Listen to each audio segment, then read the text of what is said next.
Capítulo 4, apenas o versículo 4 e o versículo 5, que diz assim para a gente: vindo, porém, a plenitude do tempo, Deus enviou seu Filho, nascido de mulher, nascido sob a lei, para resgatar os que estavam sob a lei, a fim de que recebêssemos a adoção de filhos. O Natal é uma das épocas mais belas do ano. Natal é o tempo das luzes, das praças, das varandas das casas. Recife, por exemplo, eu nunca vi uma cidade tão iluminada como Recife na época do Natal. Na verdade, o pernambucano, em especial o recifense, ele encarna mesmo os aspectos culturais, as datas anuais. E o Natal começa por volta do mês de novembro, com a iluminação das ruas, com as decorações, com os presépios, colocados nas praças por algumas igrejas, especialmente católicas. Mas o Natal me faz lembrar de algo que aconteceu no dia 24 de dezembro de 1914.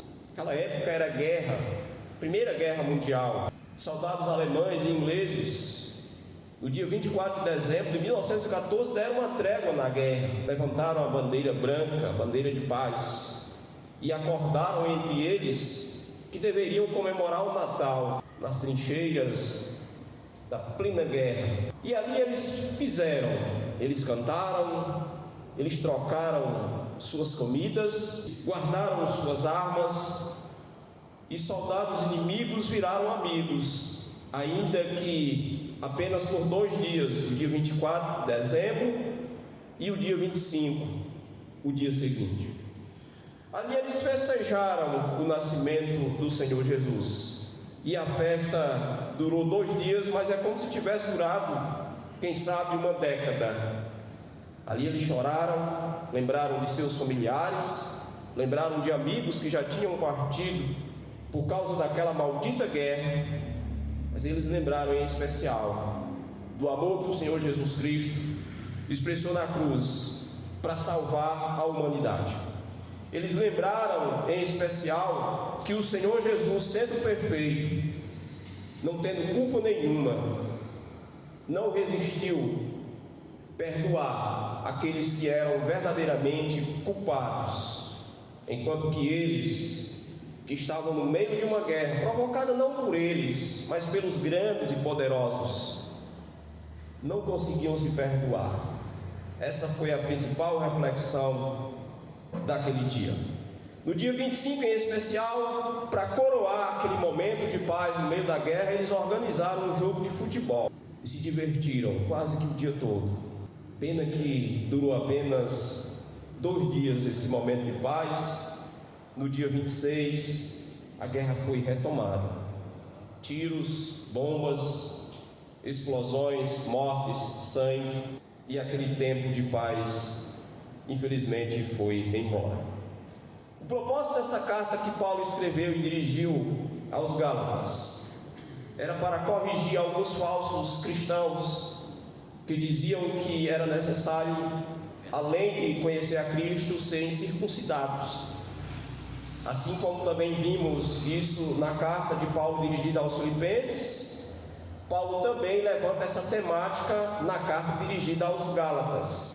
E Paulo então vai corrigir esse equívoco aqueles que eram adeptos da circuncisão. Eles diziam o seguinte: Cristo morreu na cruz, ok, é bom, legal, mas além disso nós precisamos da circuncisão para sermos salvos. Paulo então escreve essa carta para corrigir esse equívoco. No verso 5 em especial, ele ressalta que Jesus veio a esse mundo para resgatar aqueles que estavam sob a lei, ou seja, aqueles que estavam ainda advogando a ideia e a prática da circuncisão. E especificamente nesse versículo número 4 e 5, os versículos que nós lemos, Paulo aqui levanta aspectos importantes, elementos importantes acerca do nascimento de Jesus. Ele vai elucidar para nós algumas questões básicas que às vezes a gente esquece, relacionadas ao nascimento do nosso Senhor Jesus Cristo, ou seja, o verdadeiro Natal. O Natal que o mundo não conhece, mas que os cristãos conhecem, ou pelo menos deveriam conhecer. Dito isso, eu convido os irmãos a meditarem comigo nesse texto a partir do seguinte tema: aspectos que engrandecem o nascimento de Jesus. Em primeiro lugar, Paulo aqui vai falar do tempo em que nasceu Jesus, e esse é o primeiro aspecto que engrandece o Natal, que engrandece o nascimento de Jesus.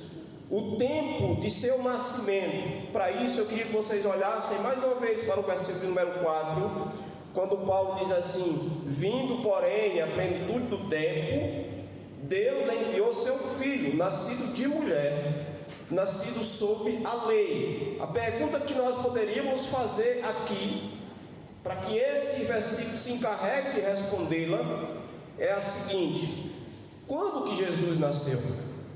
O texto vai dizer que ele nasceu na plenitude dos tempos.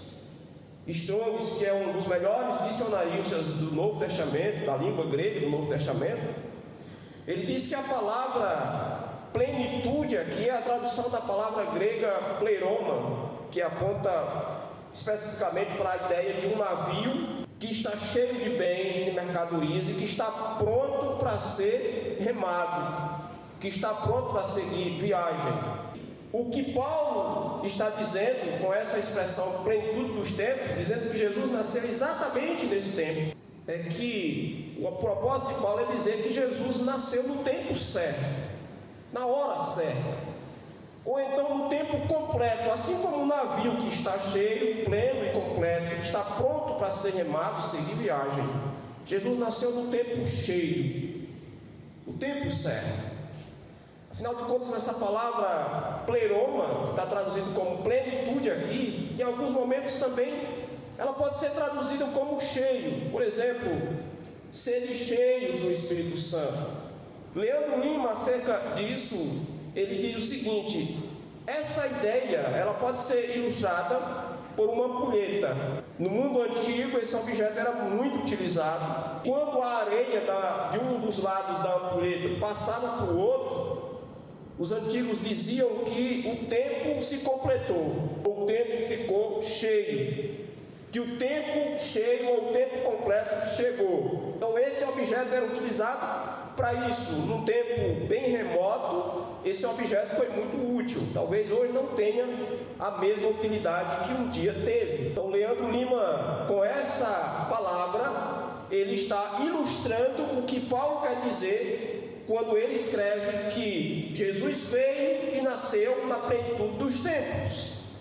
Hernandes Dias Lopes, ainda acerca disso, ele diz: Deus preparou o Império Grego, Deus preparou o mundo e a cultura que se tornou universal através de sua língua romana, ou através da língua grega, que utilizou a língua grega para tornar a sua cultura dona do mundo. Deus utilizou o sistema jurídico e político desse império. Deus utilizou os hebreus, por exemplo, para propagar e anunciar a vinda do Emanuel, o Deus conosco, o Senhor Jesus. Embora que quando Jesus nasceu, os judeus tenham lhe rejeitado e até lhe matado, porque Jesus foi morto pelos judeus, mas foram eles que anunciaram que o Senhor Jesus viria.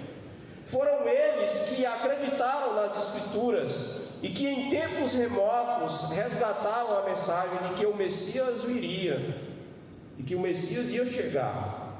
Deus usou esse povo, mesmo que quando Jesus tenha nascido, conforme eu falei, esse povo tenha rejeitado o Messias. O que Hernandes Dias Lopes, portanto, quer dizer é que Deus fez uso do mundo grego através de sua língua. Deus fez uso do Império Romano através de sua cultura. Deus fez uso de sistemas políticos e jurídicos da época, de impérios superpoderosos, para trazer na plenitude dos tempos o seu Emanuel, o Deus conosco, porque Jesus é Deus conosco. A vinda de Jesus ao mundo, meus irmãos, é Deus descendo de um alto e sublime trono e habitando entre nós. É Deus vindo dos céus e fazendo sua tenda entre nós. João, escrevendo seu evangelho, diz que habitou entre nós. Essa palavra habitou é a tradução da palavra grega tabernaculou. E João quer dizer em seu evangelho, quando diz que Jesus habitou entre nós, é que ele fez morada entre nós. Ele não veio apenas nos visitar, Mas muito mais do que isso, o que João quer dizer é que ele se tornou como um de nós. Nesse mesmo versículo, inclusive, ele diz que Jesus se fez carne, ele se tornou como um de nós. Efésios capítulo 1, versículo 10, ainda falando da plenitude dos tempos, o apóstolo Paulo diz assim: de fazer convergir nele quem? Jesus. Na dispensação da plenitude dos tempos, todas as coisas, tanto as do céu como as da terra. Com essas palavras de Paulo, fazendo um correlato com as palavras que nós estamos explorando aqui nesse texto de Gálatas, nós entendemos que Jesus é o centro, é a razão. Jesus é o cerne de todas as coisas. E com relação ao tempo não é diferente. O tempo se dobra a Ele. O tempo abre as cortinas para que Ele apareça, para que Ele entre em cena. Ele é o personagem principal da história da criação, mas também da história da redenção. Ele é, afinal de contas, chamado também de Criador. Ele estava na criação. Mas o outro aspecto importante e supremo acerca do nascimento de Cristo, em relação ao nascimento de Cristo, é o modo como ele nasceu, o modo do seu nascimento, a forma como ele veio ao mundo. Ainda no versículo 4 de Gálatas capítulo 4, na última parte desse versículo 4, Paulo diz assim: nascido de mulher e nascido sob a lei. O que significam essas palavras de Paulo aqui no texto, quando ele diz nascido de mulher?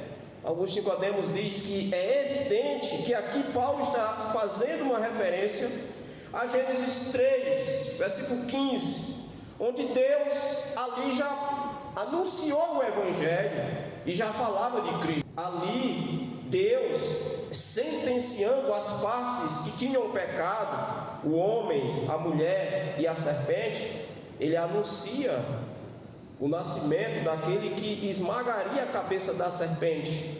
Então, para alguns Nicodemos, quando Paulo fala aqui que Jesus nasceu de mulher sob a lei, ele está fazendo uma referência a Gênesis, lembrando o que Deus prometeu lá no livro de Gênesis, no capítulo 3, no versículo 15, quando ele disse: porém inimizade entre ti e a mulher, entre a tua descendência e o teu descendente, este te ferirá a cabeça e tu lhe ferirás o calcanhar. William Hendrickson, comentando essa passagem, ele diz: o Salvador deveria ter duas naturezas, uma divina, para poder dar ao sacrifício um valor infinito, ou seja, para que o sacrifício tivesse duração infinita, e uma natureza humana, porque o primeiro que transgrediu a lei, que foi Adão, ele era homem, evidentemente. Era necessário, portanto, que viesse um homem que cumprisse aquilo que a lei exigia, ou seja, que não transgredisse a lei como o primeiro homem. Mas o primeiro Adão vacilou, pecou. O segundo Adão não. Ele nunca pecou. Então é isso que Paulo está dizendo quando ele diz que Jesus nasceu de mulher. E isso engrandece de uma forma tão brilhante e especial o nascimento de Cristo. Porque se ele não fosse homem, ainda que ele fosse Deus, ele não atenderia às exigências prescritas. Por isso que ele se tornou homem. Mas o texto também vai dizer que ele nasceu sob a lei. O que significa isso? Augusto Nicodemos diz que o que Paulo está dizendo é que a lei de Deus, assim como ela condenava todos nós, visto que nós nascemos em pecado e que não conseguíamos cumpri-la, Jesus então veio para assumir nossa condenação. Ele veio para assumir nossa responsabilidade, aquela que a lei dizia que nós deveríamos fazer. O que preconizava a lei? Tudo aquilo que Jesus fez por nós. A lei dizia que nós deveríamos morrer por conta do pecado de Adão, que trouxe condenação e morte eterna para o mundo, consequentemente para todos nós. Então, quando Paulo diz que Cristo veio sob a lei, ou nasceu sob a lei, ele está dizendo o seguinte: Cristo veio para cumprir a lei, aquilo que ela exigia, que nós não teríamos condições de cumprir. Paulo, em outro lugar, vai dizer que Jesus se tornou maldição por nós. Em outras palavras, ele se tornou maldito. Você já parou para imaginar o que significa isso? Jesus se tornou maldito. que na cruz ele sentiu a separação dele de Deus, quando ele disse: Deus meu, por que me desamparaste? Foi necessário então que ele, ainda que por um tempo, se separasse de Deus para que nós nos aproximássemos. Foi necessário então que ele sentisse o peso da separação de Deus, ainda que não eternamente, como estávamos separados de Deus eternamente, para que fôssemos aproximados e levados para perto de Deus. Natal é isso, é a vinda de Deus a esse mundo, é Deus se tornando homem, assumindo o papel que Adão não cumpriu e que nenhum de nós teria condições de cumprir. Mas em terceiro e último lugar, o outro aspecto que engrandece o nascimento de Cristo é o propósito da sua vinda a esse mundo. O versículo número 5 diz o seguinte: para resgatar os que estavam sob a lei, a fim de que recebêssemos a adoção de filhos. A pergunta que nós poderíamos fazer e deixar esse versículo encarregado de responder é a seguinte: para que Cristo veio a esse mundo? Qual foi o propósito da vinda de Cristo a esse mundo? O texto vai dizer que ele veio, que ele nasceu sob a lei para nos resgatar. E resgatar aqui, segundo Strong's, é um termo que é oriundo da tradução da palavra grega, de uma palavra grega que indica a ideia de alguém no mercado, num dia de feira, não para comprar alimentos, verdura ou qualquer outra coisa, mas para comprar escravos, para negociar com os donos de escravos. É essa a origem da palavra que está traduzida aqui como resgatar. Um senhor comprava um escravo, ele dizia o seguinte: eu resgatei ele, ainda que aquele escravo continuasse sendo escravo, mas ele resgatou ele daquela vida comercial, daquele mercado de compra e venda. E muitos compravam escravos para darem a eles uma vida digna, ainda que eles continuassem trabalhando, seria um trabalho mais leve. Então esse termo, ele aponta para a ideia de alguém no mercado negociando, resgatando pessoas que estão escravizadas, acorrentadas e que trabalham para os seus senhores sem ganhar absolutamente nada. Então o que Paulo está dizendo é que Jesus veio a esse mundo, e esse mundo era um mercado de escravos, onde todos nós estávamos escravizados, acorrentados. Jesus veio, olhou para nós e disse: eu vou pagar o preço por ele. Quanto é que é exigido por ele?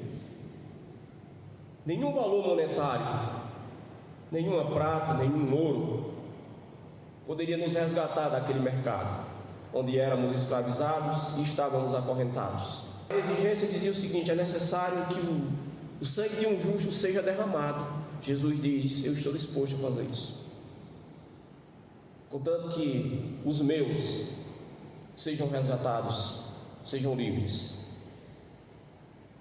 Tirem as correntes dos punhos daqueles que me pertencem, eu vou pagar o preço por eles.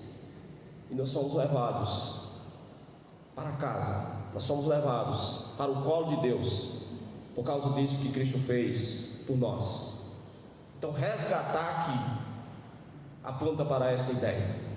O texto também vai dizer que nós estávamos sob a lei, para resgatar aqueles que estavam sob a lei. Mas quem eram esses? Todos nós estávamos na mesma condição, na mesma situação. Paulo vai dizer em outra ocasião, especificamente em Colossenses 2,14, que a lei de Deus era prejudicial a nós, não porque a lei fosse ruim, a lei sempre foi boa.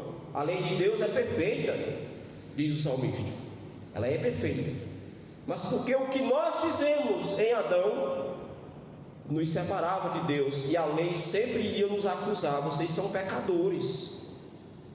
É nesse sentido que Paulo diz que a lei era prejudicial a nós, porque ela apontava o nosso erro sempre, ela indicava que nós éramos pecadores e que precisávamos de algo para nos aproximarmos de Deus novamente. Isso está relatado em Colossenses 2,14, quando Paulo diz: tendo cancelado o escrito de dívida que era contra nós e que constava de ordenanças, aí ele vai dizer o qual era prejudicial. O que Cristo fez? Ele removeu inteiramente, engravando na cruz. Aqui nós trazemos à nossa memória aquela prática comercial, né? Quando uma dívida era paga, aquele que pagou a dívida pegava o recibo e colocava no local da casa visível, num poste de madeira ou na parede mesmo. Ele colocava um prego, um instrumento ali que deixava aquele recibo bem visível, para que em algum momento, se porventura alguém quisesse cobrar aquela dívida, ele pudesse ter esse recibo, que não é diferente do hoje. Nós temos o cupom fiscal, a nota fiscal. Então, o que Paulo quer dizer aqui, quando ele diz que Jesus removeu inteiramente a nossa dívida e encravou na cruz? A cruz está estampada, e o preço da nossa liberdade está encravado nela, a morte de Cristo. É isso que Paulo quer dizer. Mas para finalizar, eu queria trazer aqui mais uma vez as palavras de Hendrickson acerca desse texto. E ele diz o seguinte: o propósito do Pai ao comissionar seu Filho era para que, em seu sentido mais amplo, este pudesse comprar a liberdade daqueles que estavam sob a lei. E não só isto, mas também para que pudéssemos receber a adoção de filhos. Porque o texto vai dizer isso no finalzinho do versículo 5. Ele vai dizer: para que recebêssemos a adoção de filhos. Vocês já pararam para imaginar que aquela frase que muitas vezes nós ouvimos, e que talvez até já tenhamos falado para alguém, né? Todos somos filhos de Deus. Vocês já pararam para imaginar que nós não nascemos filhos de Deus? Nós nascemos perdidos. Nós estávamos mortos nos nossos delitos e pecados, separados de Deus. Nós nos tornamos filhos de Deus por causa do sacrifício de Cristo, por causa da adoção que Deus fez de nós, apontando para o sacrifício de Cristo. Mas nós nascemos perdidos, viemos a esse mundo, chegamos nesse mundo perdidos. Davi já dizia isso no Antigo Testamento, quando ele disse que nós fomos gerados em pecado, e em pecado nos concebeu a nossa mãe. Como é que nós fomos gerados numa situação como essa? E podemos dizer que nascemos já filhos de Deus? Não, nós somos filhos de Deus hoje, porque Cristo pagou o preço para que nos tornássemos filhos de Deus, para que fôssemos adotados por Deus. Nós não teríamos sido adotados por Deus se Cristo não tivesse cumprido aquela exigência. Imagine que você, por alguma dificuldade, não conseguiu ter filhos, e aí você decida, juntamente com a sua esposa, adotar um filho. Você sabe o tamanho da burocracia que você vai enfrentar na lei? Você sabe o tamanho do processo legal que você vai enfrentar, né? E a demora que você vai encontrar pela frente? Então, Jesus Cristo nos tirou da fila. Estávamos na fila, mendigando o título de filho de Deus, mendigando uma morada, uma casa. E Jesus veio e disse: eu vou salvar esse aqui, e vou dar direito a esse de ser adotado pelo Pai. Mas isso só foi possível porque Cristo veio a esse mundo, cumpriu a exigência da lei, morrendo numa cruz, ressuscitando ao terceiro dia. Por isso hoje nós podemos dizer: fomos adotados por Deus, portanto somos filhos dele legalmente. Nada mais nos separa dele, porque as exigências todas foram cumpridas e obedecidas. Eu queria finalizar fazendo 3 aplicações. A primeira delas, a partir da seguinte afirmação: o Natal é uma garantia de que Deus cumpre suas promessas no tempo certo. Natal traz para nós exatamente essa certeza. Isso significa que toda promessa feita por Deus durante a história se cumpriu, e aquela que não se cumpriu vai se cumprir, inclusive a sua volta. Ele prometeu que vai voltar, não foi isso? Ele não disse que voltaria, ele vai voltar. Você que está aqui nessa noite pensando que vai pintar e bordar, vai viver de todo jeito e nunca vai prestar contas com aquele que é justo, eu queria que você mudasse de ideia, porque um dia você vai se deparar diante do Senhor. Se não for na sua volta propriamente dito, porque talvez muitos de nós vamos partir antes, mas você vai se deparar diante do Senhor, todos nós. Ele vai voltar para você, e de um modo mais geral, Ele vai voltar para todos no final dos tempos, diz as Escrituras. Ele prometeu isso. E sabe qual é o argumento que eu vou utilizar para que você acredite nisso? É um argumento simples, lógico e racional. Ele vai voltar porque Ele prometeu que vai voltar. E eu tenho certeza disso, porque tudo que ele prometeu fazer até agora, ele fez. Tudo que a Escritura dizia acerca de Cristo se cumpriu. Aí você acha que se cumpriu por acaso? Não aconteceu por acaso, tudo bem, as Escrituras dizem isso aí, mas aconteceu por acaso, foi um acaso tudo? Se fosse 1, 2 eventos, 2 acontecimentos profetizados, tudo bem. Mas tudo que a Escritura falou acerca de Jesus se cumpriu exatamente como a Escritura proferiu através dos profetas. A Escritura dizia até que quando ele fosse morto, nenhum de seus ossos seria esmagado, até isso. E nenhum dos ossos de Jesus foi esmagado. A Escritura dizia que Jesus se passaria por malfeitor, se tornaria maldição, e seria como um malfeitor. Jesus foi condenado como um malfeitor. Ou vocês não lembram da acusação dos principais da lei daquela época? Jesus foi um malfeitor, por isso que ele foi para a cruz. A Escritura dizia que Jesus seria sepultado entre os nobres. Jesus foi sepultado num túmulo comprado por José de Arimateia, um homem de alta classe daquela época. Tudo que a Escritura dizia acerca de Jesus, nos mínimos detalhes, se cumpriu. E você acha que, ao dizer a Escritura que ele vai voltar, isso não vai se cumprir? É uma grande fé acreditar que essa profecia das Escrituras não vai se cumprir. É preciso mais fé para acreditar que isso não vai se cumprir do que fé para acreditar que isso vai se cumprir. Em segundo lugar, o Natal é uma cena lúdica e concreta do amor de Deus. Olhe para a cruz. Ali está a mais perfeita, a mais plena declaração de amor que alguém poderia fazer por alguém. As moças em especial passam a vida inteira esperando a declaração de amor de um boizinho, de um rapaz. É bom, mas se ela nunca vier, você já tem a maior declaração de amor. Quando você se sentir rejeitado ou rejeitado, quando você se sentir humilhada ou humilhado por alguém, olhe para a cruz e se sinta amado. Não há amor maior do que esse. Não há expressão de amor mais plena e mais completa do que essa. Quem seria capaz de morrer por você? Seu namorado, sua namorada, seu esposo, sua esposa? Poderia até ser. Seu namorado, sua namorada, seu esposo, sua esposa? Poderia até ser. Mas seria simplesmente uma morte, uma declaração de amor, que não traria para você o que a morte de Cristo trouxe, a vida eterna. A diferença é essa. Uma diferença absurda, inclusive, né? Uma diferença extraordinária.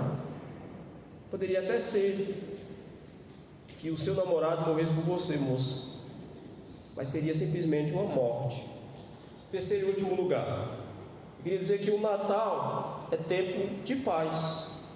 Jesus veio a esse mundo para apaziguar a nossa relação com Deus. Nós estávamos e vivíamos em conflito com Deus, estávamos em guerra com Deus.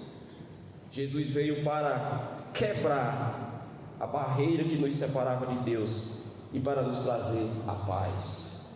Não a paz que esse mundo almeja, mas a paz que esse mundo precisa, que é a paz com Deus. Paulo diz que ao vir a esse mundo, Jesus nos trouxe a paz que nós precisávamos ter com Deus. Por isso que Jesus, antes de subir para o céu, ele disse: eu deixo com vocês a minha paz, eu dou a vocês a minha paz, não como o mundo dá. Dito isto, eu queria dizer o seguinte: se Cristo veio a esse mundo para apaziguar a nossa situação com Deus, por que nós insistimos ainda em vivermos em conflito com Ele? Cada vez que nós pecamos, nós declaramos um conflito com Deus. Cada vez que nós insistimos em não obedecer o que Deus nos manda fazer, nós arrumamos uma intriga com Deus. Nós nos separamos dele. Porque o profeta Isaías vai dizer que os ouvidos do Senhor não estão surdos para não ouvir nossas orações, mas as nossas iniquidades nos separam de Deus. Então, cada vez que nós pecamos, nós entramos em conflito com Deus, mesmo Cristo tendo morrido por nós. Veja só como nós somos miseráveis. Mesmo Cristo tendo derramado o seu sangue, é como se nós banalizássemos algo tão grandioso que foi feito por nós e disséssemos o seguinte: não valeu de nada a morte de Cristo na cruz, porque Cristo não morreu para pecarmos, muito pelo contrário, Ele morreu para nos resgatar do pecado. Eu queria finalizar recorrendo à introdução, dizendo o seguinte: se uma guerra, Primeira Guerra Mundial, cessou para a belíssima comemoração do Natal e do nascimento de Cristo, por que nossos conflitos não podem cessar?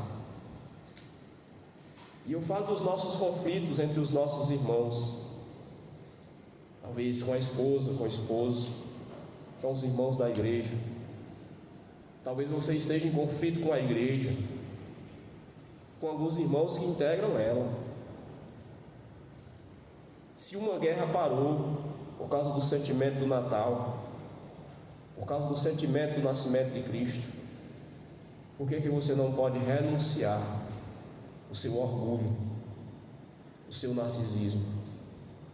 Por que você não pode descer um degrauzinho e ir até o irmão que você acha que está numa situação inferior a você? Sabe, cada vez que nós entramos em conflito com alguém, nos intrigamos com alguém, ou cortamos relacionamento com alguém, é como se nós estivéssemos nos colocando num pedestal e o nosso irmão está lá embaixo. Não dá para você descer um pouquinho e ir até ele? Cristo rompeu todas as alturas, desceu dos céus e veio até nós, mesmo que o causador do conflito não fosse ele. Veio até nós, se humilhou, se tornou como um de nós. E você não pode descer um degrauzinho para ir até o seu irmão e perdoá-lo? Não só nessa época de Natal, mas também quando janeiro chegar. Que os conflitos não voltem quando janeiro vier, quando 2024 chegar, mas que eles sejam cessados, assim como o nosso conflito com Deus foi cessado por meio do sacrifício de Cristo. Alguém morreu, deu a sua vida, para que não houvesse mais conflitos. Por que insistimos em brigar? Que Deus nos abençoe e aplique sua palavra aos nossos corações.